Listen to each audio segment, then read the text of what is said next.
My husband sold my $2 million ranch to my stepsister for $5. He thought I'd cry and walk away quietly.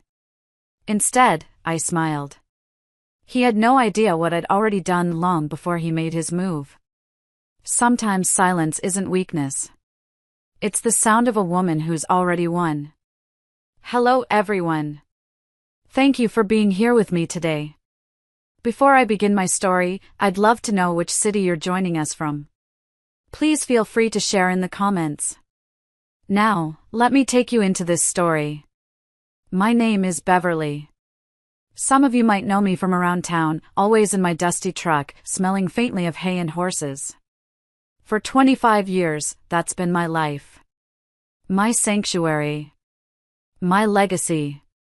I built a $2 million ranch from nothing but my father's life insurance and a whole lot of grit. And my husband of 18 years sold it to my stepsister for $5. He thought I'd break.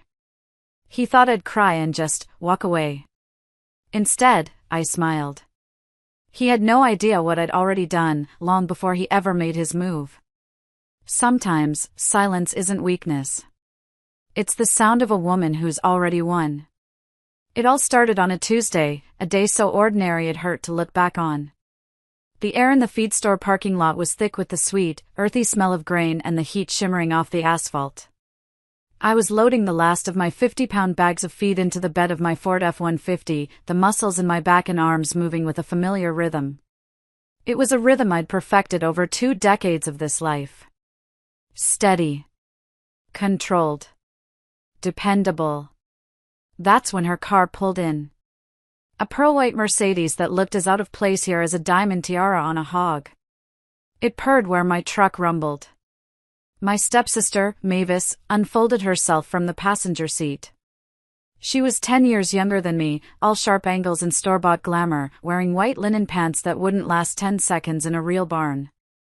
She was holding a sheaf of papers, waving them like a victory flag in a war I didn't even know I was fighting. Beverly! Just the woman I was looking for, she called out, her voice pitched loud enough for old Tom Murphy, the store owner, and a few other customers to hear. I didn't stop my work. I hefted another bag, the rough burlap a comforting weight in my gloved hands, and swung it into the truck bed. Mavis. What do you want? She sauntered over, her heels sinking slightly into the gravel with each step. Just wanted to thank you for the ranch, she said, a sickly sweet smile plastered on her face. $5 was more than generous. She thrust the papers toward me. It was a deed transfer. And there, at the bottom, was a clumsy, bloated forgery of my signature. It looked like someone had tried to trace my name with their non-dominant hand during an earthquake. Through the tinted glass of the Mercedes, I could see my husband, Sterling, in the driver's seat. He stared straight ahead, his jaw tight, refusing to even look at me. 18 years of marriage, and he couldn't face me while he stole everything I had ever built. In that moment, the cowardice, somehow, hurt more than the betrayal itself. We're thinking of converting those old stables into a hot yoga studio, Mavis continued, her voice dripping with condescension. And maybe a juice bar. Sterling says you won't mind clearing out your personal things by Monday. We need to start renovations right away. Monday. She was giving me 3 days to abandon my life's work. 3 days to walk away from the 2,300 acres I'd bought with the money from my father's funeral, land everyone said was worthless scrub until I poured my blood and sweat into it. Tom Murphy shuffled out from his doorway, his weathered face etched with confusion. He'd sold me my very first bag of feed when I was 25, a grieving daughter determined to build something that would last. Everything all right here, Beverly? He asked, his eyes darting between my calm expression and Mavis's triumphant sneer. Just fine, Tom, I said, my voice even. I slammed the tailgate of my truck shut. Mavis here was just explaining how she thinks she bought my ranch. Thinks? Mavis scoffed, shoving the papers toward Tom. It's all legal and binding. Sterling handled all the paperwork. He's very thorough. Thorough wasn't the word I would have used. After 20 years of signing breeding certificates, veterinary forms, and supply orders, you'd think he'd at least remember what my actual signature looked like. I looked past her, directly at the Mercedes. At the man I had shared a bed with the night before, who had kissed me goodbye that morning as if nothing was wrong. I saw his hand twitch on the door handle, as if he might get out, then think better of it. He was a ghost in his own life, a puppet, and Mavis was holding the strings. I finally turned my full attention to her. I let the silence hang in the air for a long moment, watching the smugness on her face curdle into uncertainty. Then, I gave her a small, tight smile. "You enjoy your $5 fantasy, Mavis. You tell Sterling he knows where to find me if he ever grows a spine." Without another word, I climbed into my truck, turned the key, and pulled out of the parking lot, leaving her standing there in a cloud of dust and confusion. In my rearview mirror, I saw Tom Murphy looking at the forged papers, his expression shifting from confusion to pure disgust. He'd been in business long enough to recognize garbage when he saw it. The 12-minute drive back to the ranch was automatic. My hands knew every curve in the road, my eyes knew every landmark, the Henderson place where their new foal was testing its legs, the big oak that had been split by lightning 5 summers ago, the final rise that overlooked the valley I had transformed. My valley. But today, the familiar scenery felt different. It was like looking at a photograph of a life that was no longer mine. Each fence post I'd mended, each pasture I'd seeded, now felt tainted by their treachery. When I pulled up, Ramona's truck was already parked by the barn. My ranch manager for 12 years. She was more than an employee, she was my right hand, a woman with instincts sharper than a hawk's. She came out of the barn holding a clipboard, but her eyes weren't on her notes. They were on my face. "Beverly," she said, and the single word was filled with a dozen questions. Mavis showed up at the feed store. She claimed she and Sterling bought the ranch for $5. Ramona's expression didn't flicker, but I saw her knuckles turn white where she gripped the clipboard. "That explains it," she said, her voice grim. "I saw Sterling loading boxes into a rental truck this morning while you were with the yearlings. I thought you knew." He had been packing his escape while I was working, dismantling our life together, box by box, while I was blissfully unaware. The thought sent a cold, sharp pang through my chest, but I pushed it down. This wasn't the time for grief. This was the time for war. "Show me," I said. We walked to the house, my house. The one I'd built with my own 2 hands and the last gift my father had left me. The front door was unlocked. Inside, the silence was heavy, wrong. The office door stood open. His desk drawers were pulled out, empty. The filing cabinet had been ransacked. He'd taken anything he thought was important. But Sterling, for all his scheming, was an idiot. He was an idiot if he thought the truly important papers were kept in such obvious places. Ramona followed me to the kitchen. The morning's coffee pot was still on the warmer. The air smelled of bacon from the breakfast I'd made for a man who was planning my ruin. I didn't pause. I reached behind the heavy refrigerator, my fingers finding the familiar cool plastic wrapping of an old coffee tin. I placed it on the kitchen table. Inside, nestled in protective plastic, were the real documents. The original deed, in my name and my name alone, purchased a full year before I even met Sterling. The receipts for every single improvement, from the new barn roof to the irrigation system. The meticulously kept breeding records that proved the value of the bloodlines I had developed. And something else. Tucked at the bottom was a folded hotel receipt from 3 weeks ago. The Riverside Hotel. Champagne, room service for 2. And a handwritten note on the back, "Can't wait for our new beginning. Love, M." I'd found it in his jacket pocket after he claimed he was at a cattle auction in Dallas. "You knew?" Ramona asked softly, her eyes on the receipt. "I suspected," I admitted, my voice tight. I'd seen signs. Late nights he couldn't explain, a new scent on his shirts. Mavis getting a little too familiar. But suspicion and proof are 2 different things. My mind raced back. Mavis had come to live with us 7 years ago. Her mother, my father's second wife, had passed away, leaving her with nothing. I took her in. She was my stepsister, but I treated her like blood. I gave her a home, a job on the ranch when she couldn't hold one anywhere else. I thought I was giving her a fresh start. Instead, I had invited a viper into my home. She had been studying my life, not to learn from it, but to steal it. My phone buzzed, startling me. It was Sterling's sister, Margaret. I'd been ignoring her calls, but now, I answered.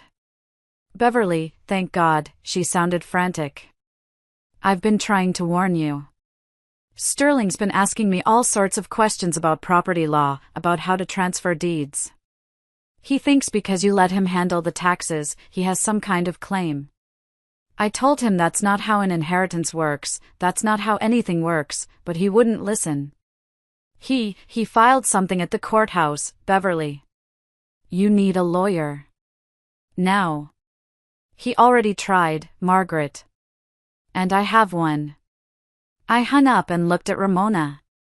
"Get me Garrett Vance on the phone. His number is in that tin, too." While Ramona made the call, I walked through my silent house. I looked at the walls I'd painted, the floors I'd refinished, the wedding photo on the mantelpiece. Us, young and hopeful. Sterling's smile looked so genuine back then. When had it become a performance? When had love curdled into this greedy, hollow thing? Ramona came back into the living room. "Garrett can see you tomorrow afternoon." "Good." I nodded, my focus sharpening. "Until then, nothing changes. We have horses to feed, stalls to clean, and a ranch to run. Whatever they think they've accomplished with their $5 fiction, the real work doesn't stop. It never had. Not through drought or flood or market crashes. And it sure as hell wouldn't stop now." The next morning, Sterling and Mavis arrived as if they were royalty taking possession of a new castle. He was wearing a suit I'd only seen him wear to funerals and bank meetings. She was dressed in a gaudy sundress, her face glowing with a malicious kind of triumph. "You should start packing, Beverly," Sterling said, not a trace of remorse in his voice. "Mavis wants to get the decorators in here by the end of the week." I just kept slicing tomatoes for my lunch, the knife moving with steady, practiced precision. "This is my house, Sterling." "Not anymore," Mavis chirped, walking past me and running a finger along my butcher block countertop, a look of disdain on her face. "This whole kitchen is so dated. We're going to tear it all out. Open concept. Marble countertops." She then proceeded to walk through my home, my sanctuary, pointing out every flaw, every memory she planned to erase. The third stair that always creaked. The wallpaper in the guest room I had hung myself. Our bedroom. Our closet. He followed her around like a lovesick puppy, nodding at her every whim. But the real assault, the one designed to break me, was yet to come. After they left in her ridiculous white car, leaving a cloud of dust on my clean porch, the phone started ringing. It was a calculated attack, a campaign to destroy my reputation and isolate me. First, Martha Henderson from the neighboring ranch. Then, Ben from the bank, asking about a property transfer confusion. Then Doc Hendricks, our old veterinarian. They were telling everyone that I was having a breakdown. That I was delusional, unstable, making up wild accusations because I couldn't handle the divorce. Each call was a small, public humiliation. But the worst call, the one that almost shattered my composure, came from my daughter. My Jolene. She was away at college, the one pure and perfect thing Sterling and I had ever created together. Her face popped up on my screen, and I answered, my heart seizing in my chest. "Mom? What are you doing?" she asked. "No hello, just accusation." Her voice was thick with tears. "Jolene, honey, what's wrong?" "Dad called me," she sobbed.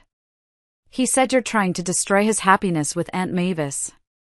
That you won't accept the divorce, that you're making up lies about the ranch to hurt them."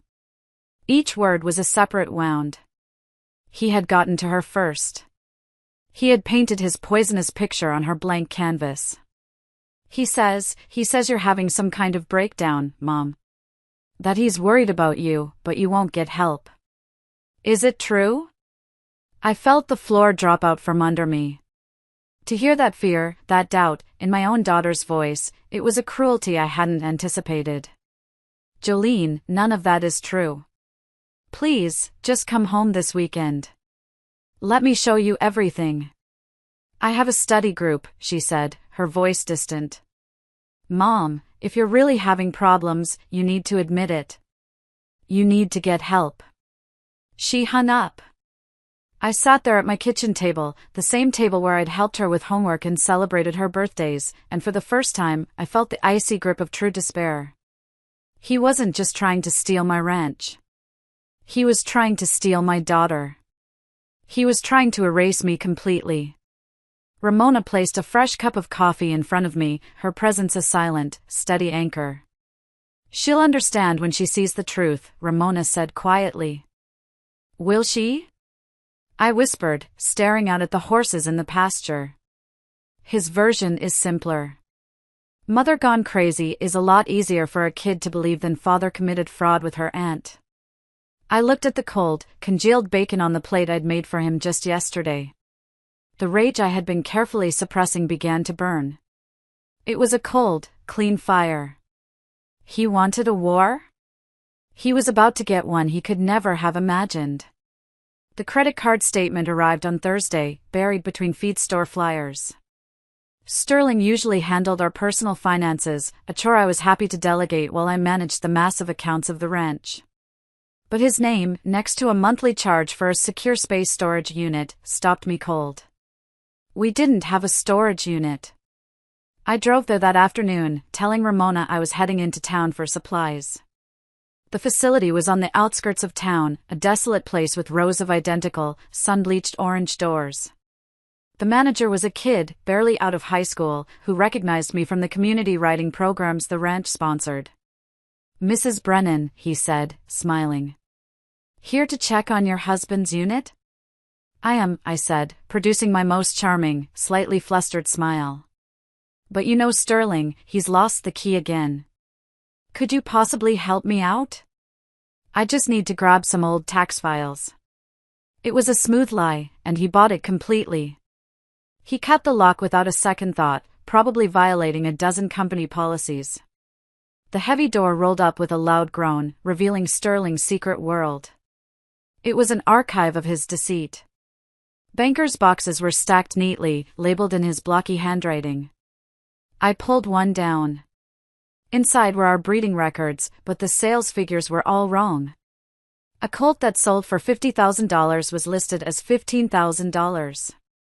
A second set of books for the ranch, meticulously falsified to show massive losses where I knew we'd made a profit. He'd been siphoning money for years. Then I found the letters.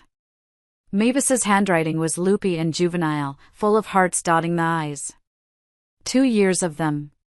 2 years of secret meetings, of whispered plans.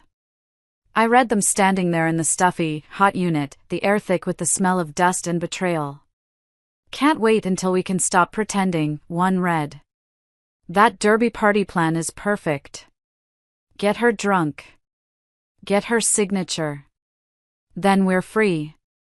The derby party. 2 years ago. Sterling had been so attentive that night, constantly refilling my wine glass, insisting I relax for once. I'd woken up with the worst hangover of my life and a hazy memory of him guiding my hand to sign something. He'd told me it was a routine insurance update. Now I knew. The pieces clicked into place with sickening clarity. I photographed everything. Every falsified record, every love letter, every doctored bank statement. My phone's memory filled as the evidence mounted, a mountain of deception documented in their own words. The last box held receipts for jewelry I'd never seen, resort bills from trips he'd supposedly taken for business, expensive dinners for two while I was home working late.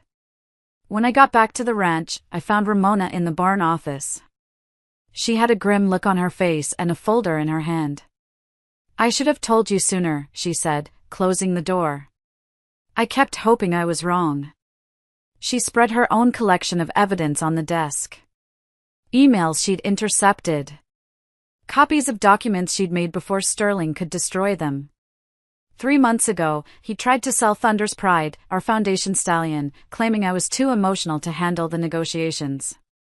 He'd been creating fake death certificates for horses to sell them off book. Why didn't you tell me? I asked, my voice hollow. Because you seemed happy, she said, her own voice cracking. I didn't want to be the one to. You protected the ranch, I cut her off, my voice firm. That's what matters. Together, we traced the money trail. Phantom veterinary bills for procedures never performed, medications never purchased. Dr. Hendrix's signature forged dozens of times.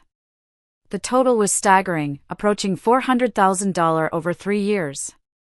But the final, most violating discovery came late that night. I remembered an old cloud storage account I'd set up for the ranch years ago, one Sterling had forgotten I had administrator access to. At 2 a.m., I logged in.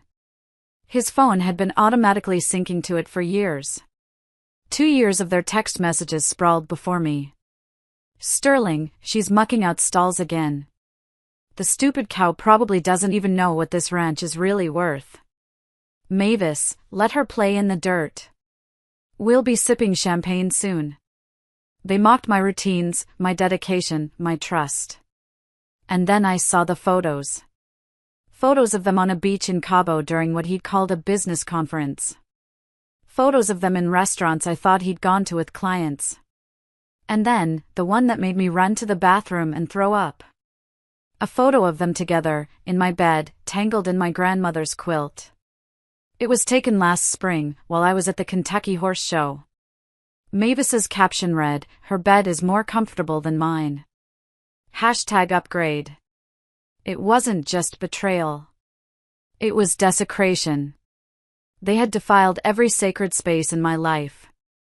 The rage that had been simmering inside me finally boiled over. It was no longer just about getting my ranch back. It was about making them pay for every lie, every theft, every moment of humiliation.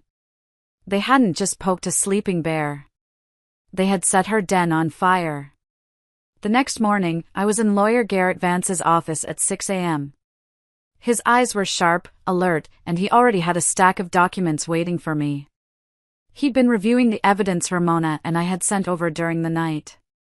"Beverly," he said, getting straight to the point, "this is bad. But it's worse for them than it is for you." He laid out the county records. "First, the deed is entirely in your name. It was purchased with inheritance money from your father's estate before you and Sterling were married. His name is on the tax documents for convenience only. Legally, he has zero claim to the property itself. The $5 sale is fraudulent on its face and will be easy to overturn." I felt a sliver of relief, but the knot in my stomach remained. "What about the Derby party? What did I sign?" Garrett leaned back in his leather chair, and for the first time, a grim smile touched his lips. "Ah, yes. The Derby party. Sterling mentioned to me a few months before that he wanted you to sign a power of attorney agreement, giving him more control over the ranch's assets. I advised against it, strongly." "So what did he have me sign?" I pressed, my heart pounding. "He probably thought it was a power of attorney, or a property transfer document he'd downloaded from the internet," Garrett said, pulling out a folder. "But a few weeks before that party, you and I had a meeting. You were worried about protecting the ranch for Jolene's future, in case anything ever happened. At my recommendation, I drew up a post-nuptial agreement. It explicitly states that in the event of a divorce, the ranch and all assets derived from it remain your sole and separate property." He slid the document across the desk. "I left a copy in your desk drawer. It seems that on the night of the party, in his drunken haste to deceive you, he grabbed the wrong papers." I stared at the document. There they were. My signature, a little shaky from the wine. And right below it, Sterling's own confident scrawl. He had been so focused on getting me drunk enough to sign, he hadn't bothered to read what he was signing himself after his own celebratory drinks.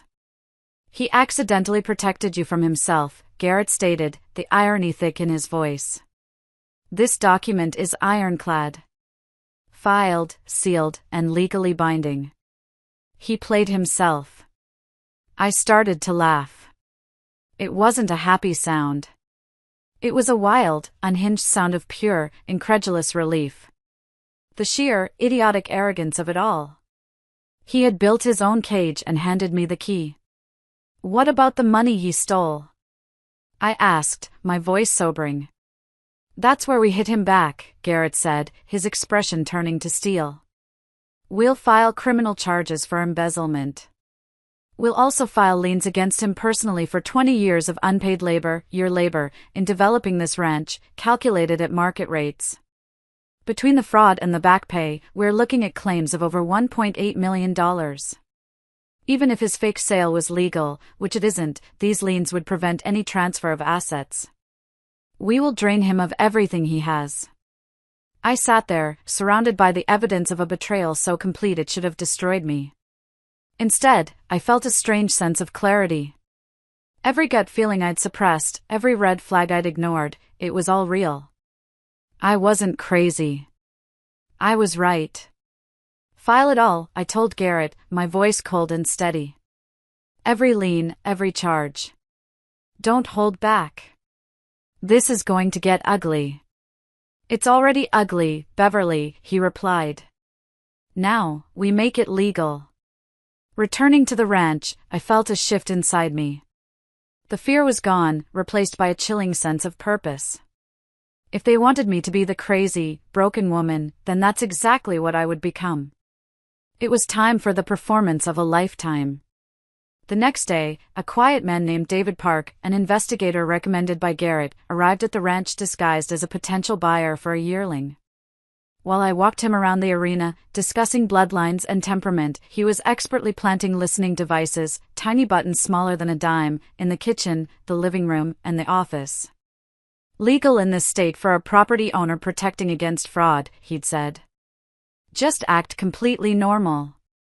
Let them hang themselves with their own words. And so, I did. I leaned into the role of the defeated wife. When Sterling came by to grab more of his things, I didn't argue. I just watched him with sad, empty eyes. I packed him a lunch for the road, turkey on wheat, crusts cut off, just how he liked it. I even asked if he needed any of his shirts ironed. The act was so convincing it unnerved him. He expected fights, tears, screaming matches. He got quiet compliance. It made him and Mavis careless. The pinnacle of my performance came that Thursday. Sterling brought Mavis over for dinner. In my house. At my table. Hope you don't mind, he said, not even looking at me. Mavis wanted to see the kitchen in the evening light to plan the demolition. Of course not, I said with a weak, watery smile. Whatever makes you happy, Sterling. I served them pot roast, his mother's recipe. I set the table with our everyday plates, not the good china, that would seem too bitter. I moved around the kitchen with a slow, listless energy, my shoulders slumped. They sat at my table, the table where my daughter had done her homework for 12 years, and they talked about my home as if I wasn't even there. We're thinking marble countertops, Mavis announced, gesturing with her fork at my worn butcher block.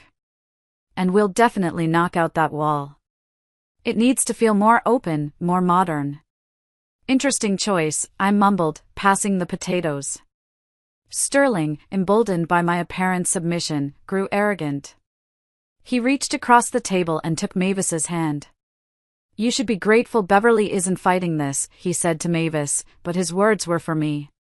She knows she couldn't have managed this place alone anyway.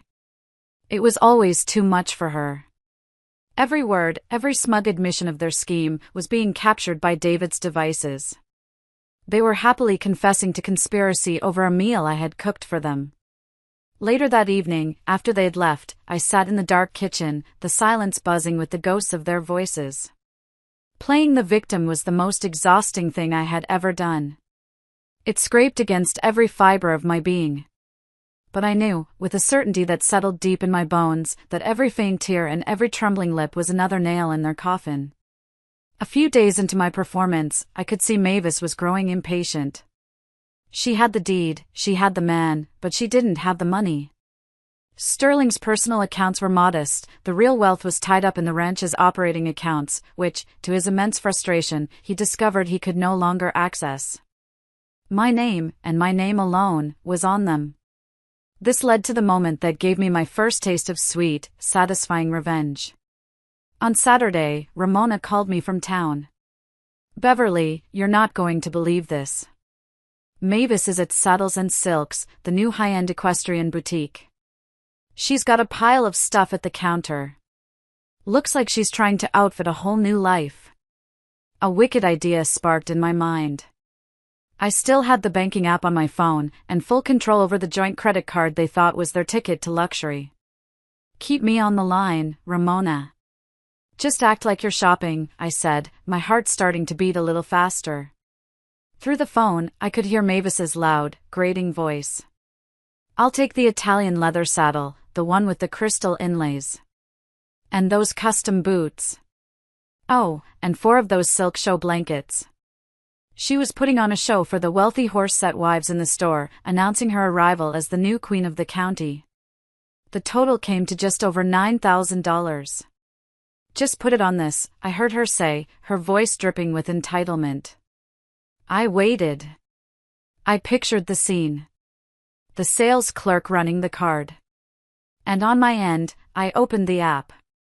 I saw the charge attempt to go through. Just as it was processing, with a tap of my finger, I reported the card as stolen and froze the account. There was a pause. "Ma'am," the clerk said, her voice audible through Ramona's phone. "It's been declined." "What?" Mavis squawked. "That's impossible. Run it again. The name is Sterling Brennan." "I did, ma'am." "Declined. Do you have another form of payment?" I could hear the murmurs from the other customers. I could picture Mavis's face, that smug mask of superiority cracking, her cheeks flushing a blotchy, furious red. "This is ridiculous," she hissed, her voice low and venomous now. "My fiancé owns the Brennan Ranch. There's millions in that account." The store owner, a woman I'd known for years, stepped forward. "Well, the Brennan Ranch business account is with Lily," she said, her voice cool and clear. "Always has been. I'm not sure what card you're trying to use, but it's not working here." Ramona had to stifle a laugh. She told me later that Mavis, utterly humiliated, threw the items down on the counter and stormed out of the store, her face a thundercloud. She had tried to buy a lifestyle she hadn't earned, and in front of the very people she was trying to impress, she was exposed as having nothing. That night, for the first time in weeks, I slept soundly. It was a small victory, a petty one, perhaps. But it was mine. And it was just the beginning. The public humiliation at the boutique created the first real fracture in Mavis and Sterling's united front. Their arguments, all faithfully captured by my hidden microphones, became more frequent and more vicious. "What do you mean, the card is declined?" Mavis shrieked one evening. "You told me we had access to everything." "I thought we did." Sterling's voice was laced with panicked frustration. "She must have locked me out.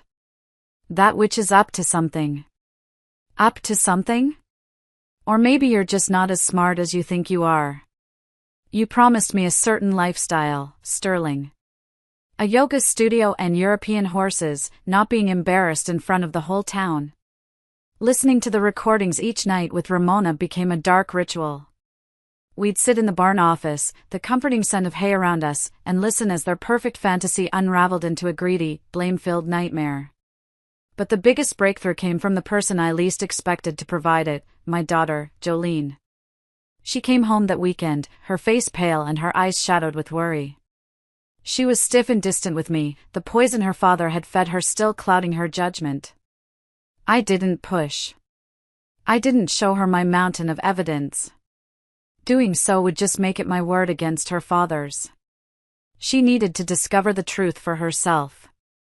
On Sunday morning, while she was sitting at the kitchen table, scrolling through her phone, I approached her cautiously.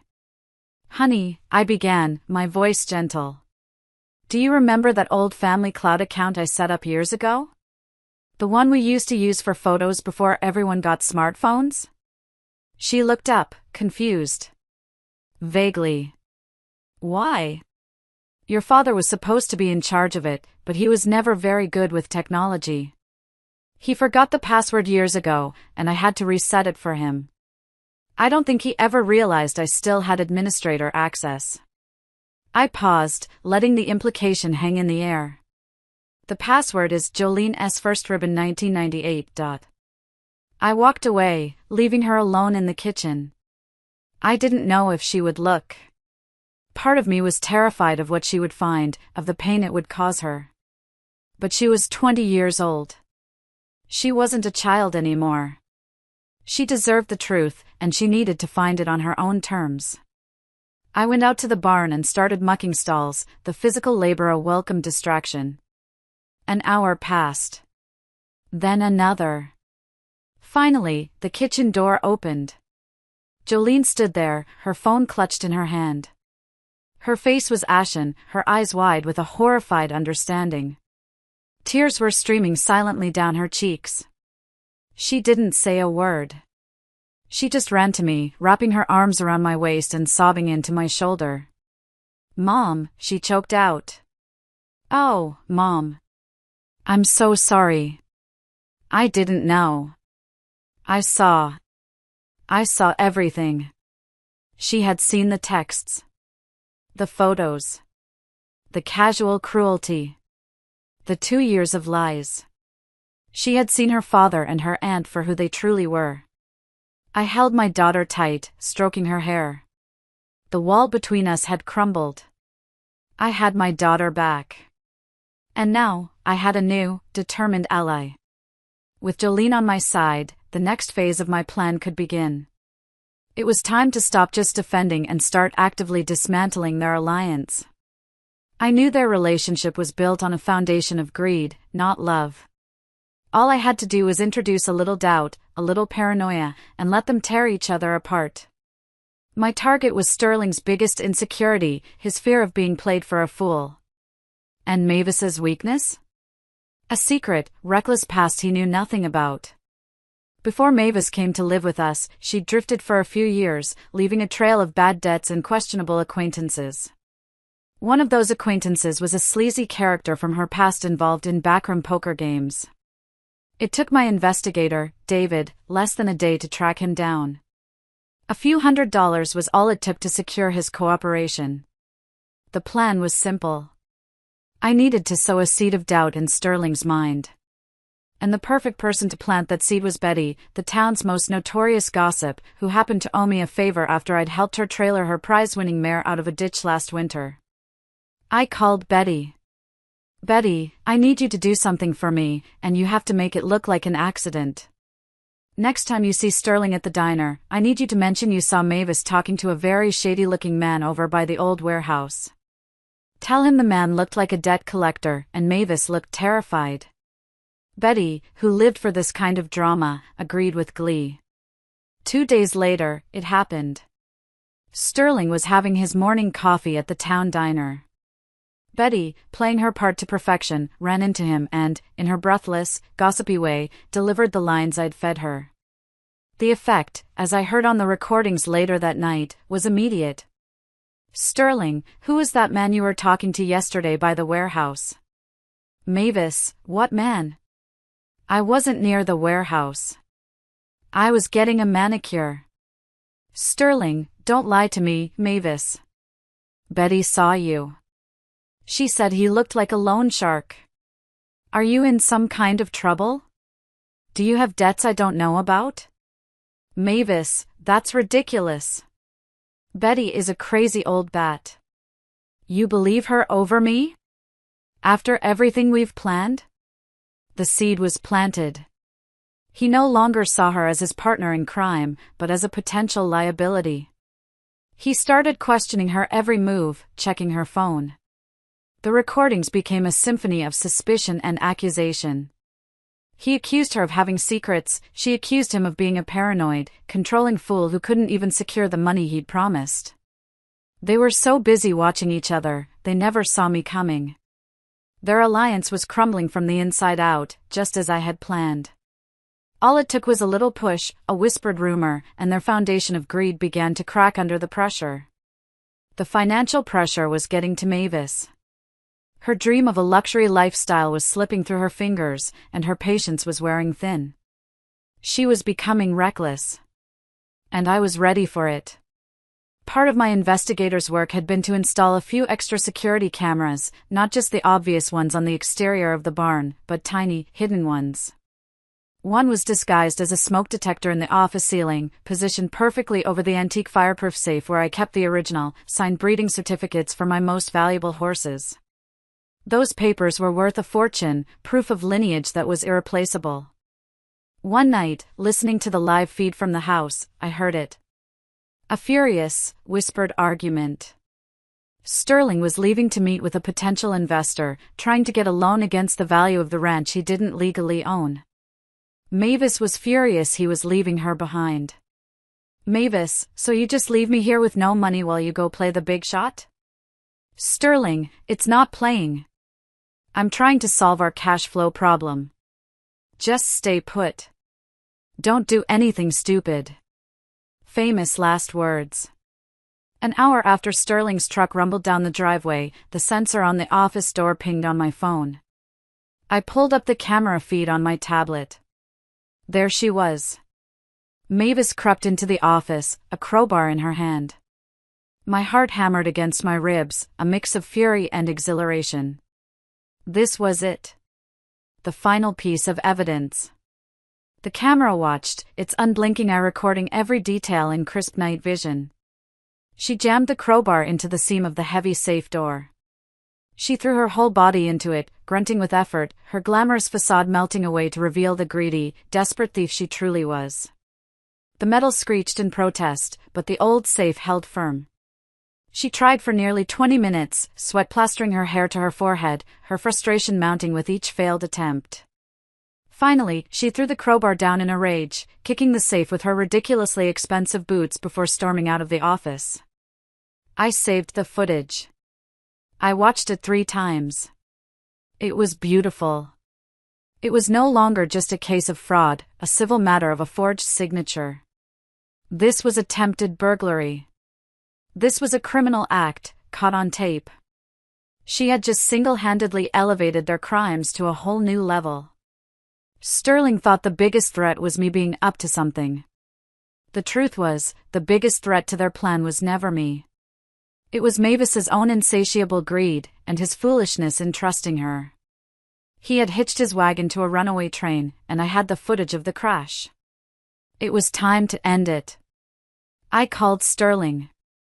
My voice was carefully crafted, hollow, defeated, the voice of a woman who had finally given up. Sterling, I said quietly. I can't fight anymore. You win. I just want to say goodbye properly. For the sake of the years we had. Let's have one last dinner. At the Sterling room. Tonight. Just for closure. There was a pause. I could hear him whispering to Mavis in the background. His voice came back on the line, suspicious but intrigued. Fine, Beverly. But no drama. No drama, I promised. I arrived at the restaurant at 6:30 p.m. The Sterling room was our place, where he'd proposed, where we'd celebrated anniversaries. The irony was delicious. I chose a table in the center of the room, with clear sight lines all around. My team was already in place. Garrett Vance, my lawyer, sat at the bar, looking like any other businessman nursing a club soda. David Park, the investigator, was at a small table by the kitchen. And in a quiet corner booth, Detective Rachel Morrison from the Financial Crimes Unit was enjoying a salad, just another diner on a Tuesday night. At exactly 7, they arrived. Mavis was wearing a black dress that was trying too hard, and around her neck, a string of pearls. My grandmother's pearls.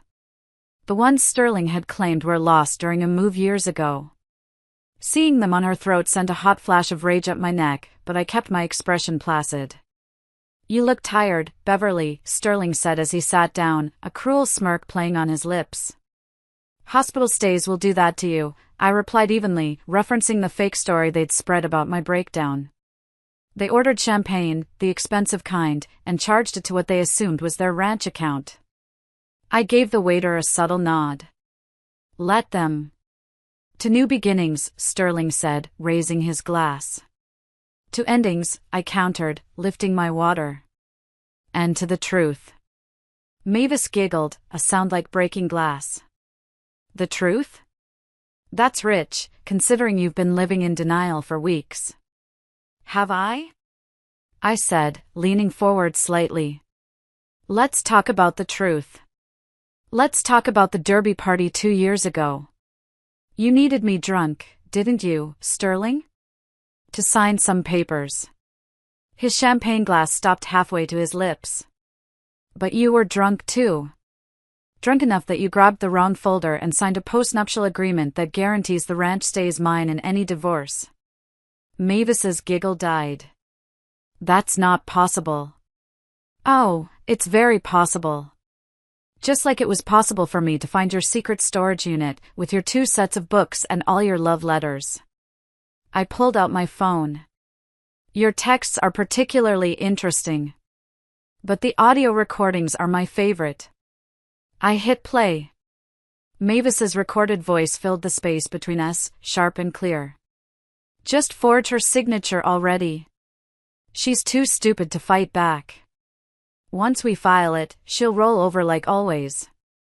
Diners at nearby tables turned to stare. Mavis lunged for my phone, but I pulled it back. "We're leaving," Sterling snapped, standing abruptly. "I don't think so." On cue, Garrett Vance approached our table, 3 folders in hand. "Mr. Brennan, Ms. Hawthorne." "I'm Garrett Vance, Mrs. Brennan's attorney." He placed the first folder on the table. "This is the irrevocable trust that has protected the ranch for the last 6 weeks. Your fraudulent sale is legally void."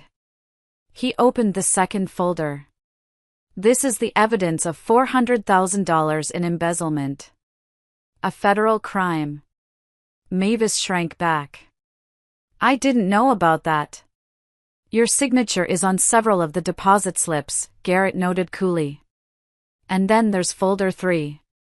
The IRS issue. Your $5 purchase price is considered a gift. You owe gift tax on the full market value of the property. That will be approximately $600,000. Due immediately." That's when Mavis truly lost it. $600,000? "You told me this was all taken care of, you useless old man," she shrieked at Sterling. As they began to argue, Detective Morrison left her booth and approached our table with the measured pace of law enforcement. "Mr. Brennan, Ms. Hawthorne," she said, her voice calm but firm. "I'm Detective Morrison. You're being detained pending an investigation into fraud, embezzlement, and conspiracy." "Wait," I said, holding up a hand. "There's one more thing you should see." I placed my tablet on the table and hit play. The entire restaurant watched in stunned silence as the grainy, night vision footage showed Mavis, crowbar in hand, trying to break into my safe. The color drained from Sterling's face. He stared at Mavis, not with anger, but with the horrified realization that he had tied his fate to a common criminal.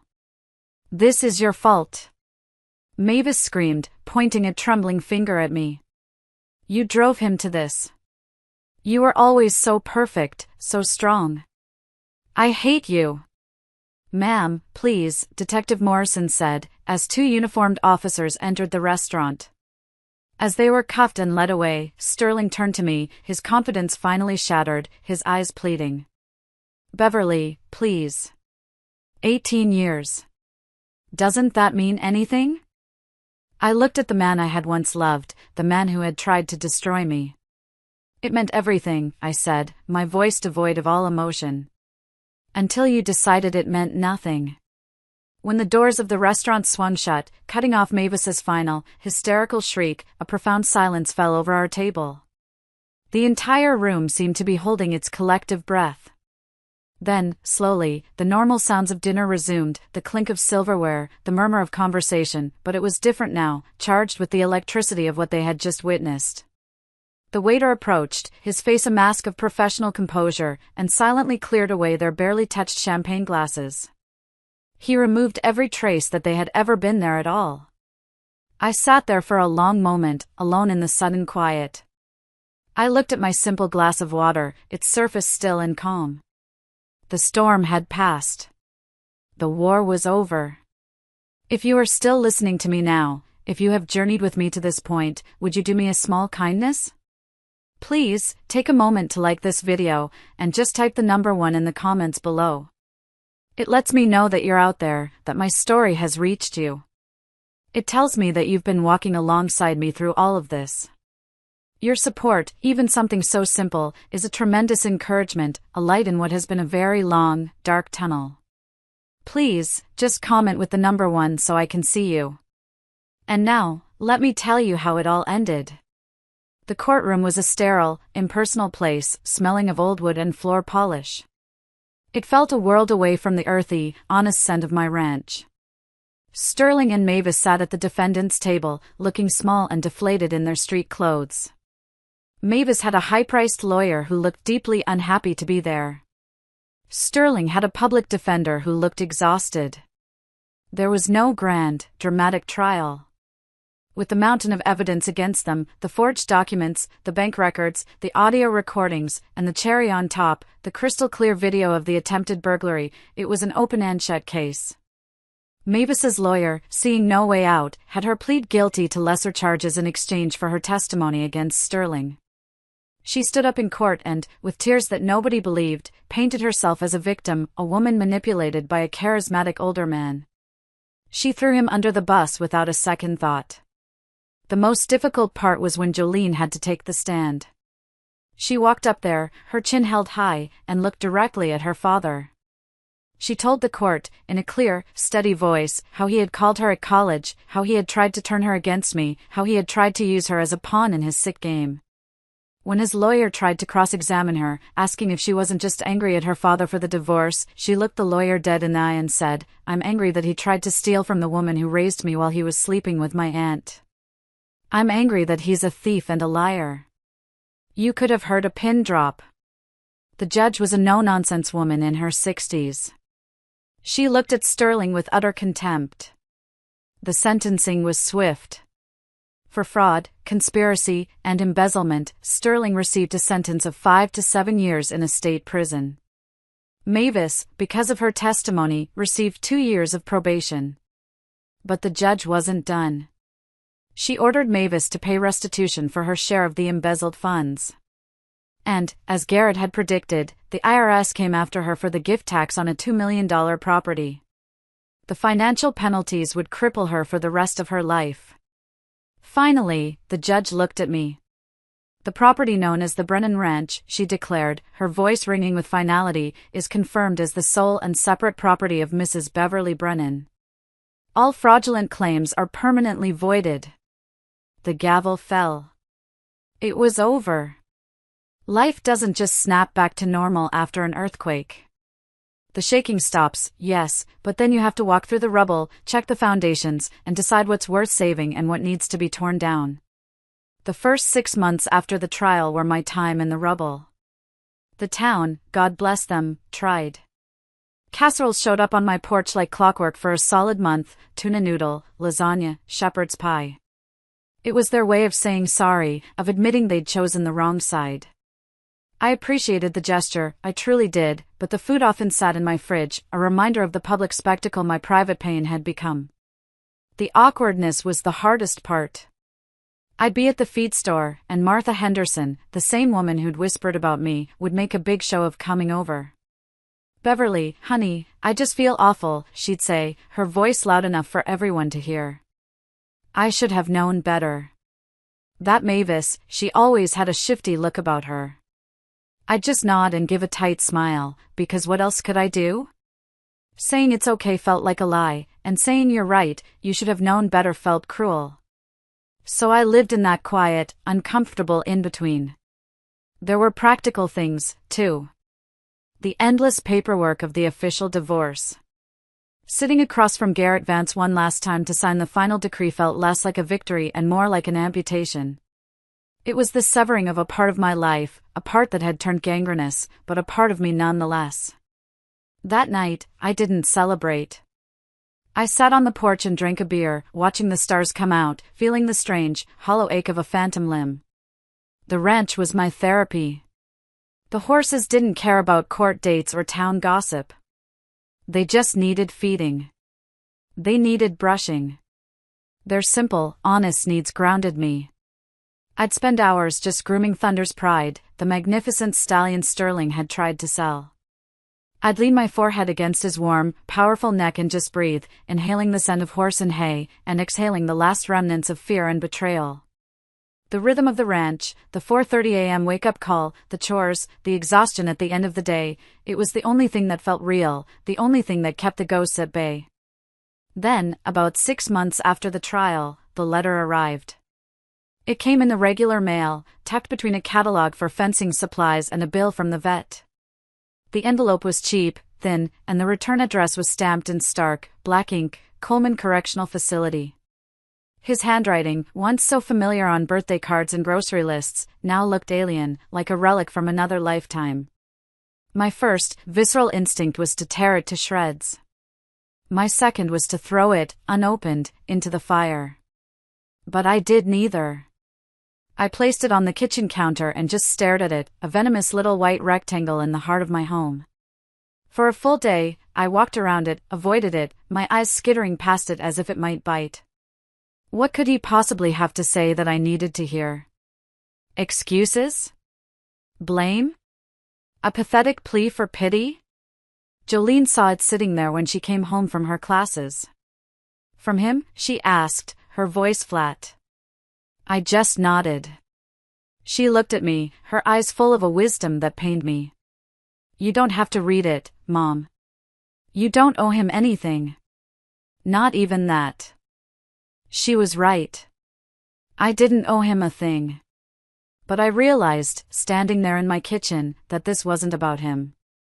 This was about me. This was the last piece of rubble I needed to clear away.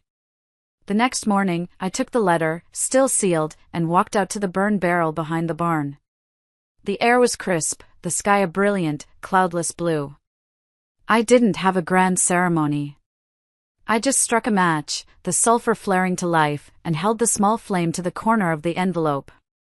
I didn't need to read his words. I didn't need his apologies or his regrets, because they weren't for me. They were for him, a desperate attempt to soothe his own conscience. But his conscience wasn't my burden to carry anymore. Forgiveness, I'd finally understood, isn't about wiping the slate clean for the person who hurt you. It's not about letting them back into your life. It's about letting the poison out of your own heart. It's about telling yourself, this no longer has power over me. It's a gift you give yourself. And my forgiveness was for me to find peace, not for him to find absolution. I watched as the paper caught, the flames greedily consuming the thin envelope. For a brief second, I saw his handwriting, Beverly, curl and blacken before turning to ash. I thought about the man who had written it, sitting in a concrete box, remembering the wooden walls we'd built together. I thought about him tasting regret in his instant coffee, a pale imitation of the rich, dark roast I used to brew every morning. I felt a flicker of something, not pity, but a profound sadness for the man he could have been, for the life he had so carelessly thrown away. The smoke drifted up into the brilliant blue sky and disappeared without a trace. I was letting him go. I was letting go of the woman I used to be, the wife who had loved and trusted him. I was letting go of the hurt, the rage, and the suffocating weight of his betrayal. As the last of the ash drifted away on the breeze, I took a deep breath, and for the first time, it didn't feel like there was a band tightening around my chest. It just felt like air. Clean, fresh, and free. The act of burning that letter felt like the true end of the old era and the real beginning of the new one. A few weeks later, Jolene and Ramona told me they had a surprise for me. They led me out to the main road, their faces beaming with a shared secret. There, leaning against the old oak tree, was a brand-new sign, beautifully carved from dark, rich cedar. The old, faded Brennan Ranch sign was gone. In its place, in an elegant, flowing script, were the words, Second Chance Ranch. Beneath the name was the silhouette of a running horse, its head held high, mane flying in the wind. Tears sprang to my eyes, but for the first time in a long, long time, they were happy tears. "It's not for him, Mom," Jolene said softly, squeezing my hand. "He had his chances. This is for us. For the horses nobody wanted. For the kids." It was the most perfect gift I had ever received. It was a new name for a new life. And what a life it has become. My old dream, the one Sterling had always dismissed as a charity case and a liability nightmare, is now the beating heart of this ranch. The therapeutic riding program for children with disabilities is thriving. We don't make a lot of money from it, parents pay what they can, and we absorb the rest, but the profit we turn is measured in milestones, not dollars. There's one little boy, Leo. When he first came to us, he was 7 years old, a tiny, fragile thing with eyes that seemed to hold all the world's sadness. He was nonverbal, lost in his own world of autism. His parents were at their wits' end. For the first few weeks, he wouldn't even get near the horses. He'd just stand by the fence, watching. We paired him with a gentle, old mare named Stardust, a rescue we'd saved from a kill pen. She was thin and weary, with sad eyes of her own. They were two broken souls. And somehow, they understood each other. One day, Leo reached out a trembling hand and touched her nose. Stardust just stood there, perfectly still, and let him. From that day on, a bond was formed. A few weeks later, as his mother stood by the arena fence crying silent tears, Leo leaned forward, wrapped his small arms around Stardust's neck, and whispered his first word. It wasn't Mama or Dada. It was Star. To see a child find his voice, to see a rescued animal find its purpose, that's a kind of wealth Sterling could never comprehend. That's the real treasure of this place. We still hear things, of course. This is a small town. The grapevine is always rustling. Betty, my gossip-in-chief, keeps me updated. Mavis, I'm told, moved back east. The irony is, she's working as a receptionist at a law firm.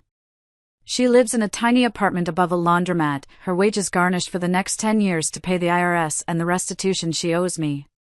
Her Instagram dreams of a luxury ranch life, of hot yoga and Arabian horses, have dissolved into the harsh, fluorescent reality of consequence. And Sterling, his sister Margaret, calls me every few months. She tells me he's a broken man. He spends his days in the prison library, reading old westerns, lost in a fantasy of a life he once had and destroyed. He writes letters he knows I'll never read.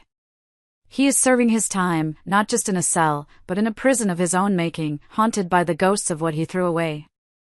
I feel no joy in his misery, only a quiet, somber sense of justice. He made his bed. Now he has to lie in it. Jolene decided to stay. She's finishing her degree at the State University an hour away, but her heart is here. She's my partner in every sense of the word, her sharp mind for business balancing my old-school horse sense. Seeing her out in the pasture, confident and strong, teaching a nervous child how to hold the reins, it fills a space in my heart I didn't even know was empty. Tonight, as I write this, I'm sitting on my front porch. The sun is setting, painting the sky in fiery strokes of orange and purple. The air is cool and smells of freshly cut hay and contentment.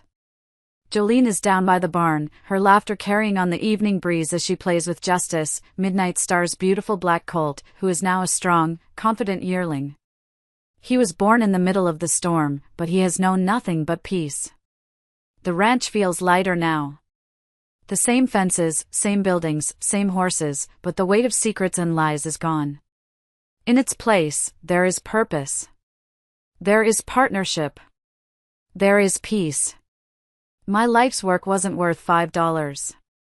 It turns out, it's priceless. And it was never for sale. It was always, and will always be, completely mine. Thank you all for listening to my story. If you've been through your own battles, know this: you are stronger than you think. Don't ever let anyone tell you what you are worth. You tell them.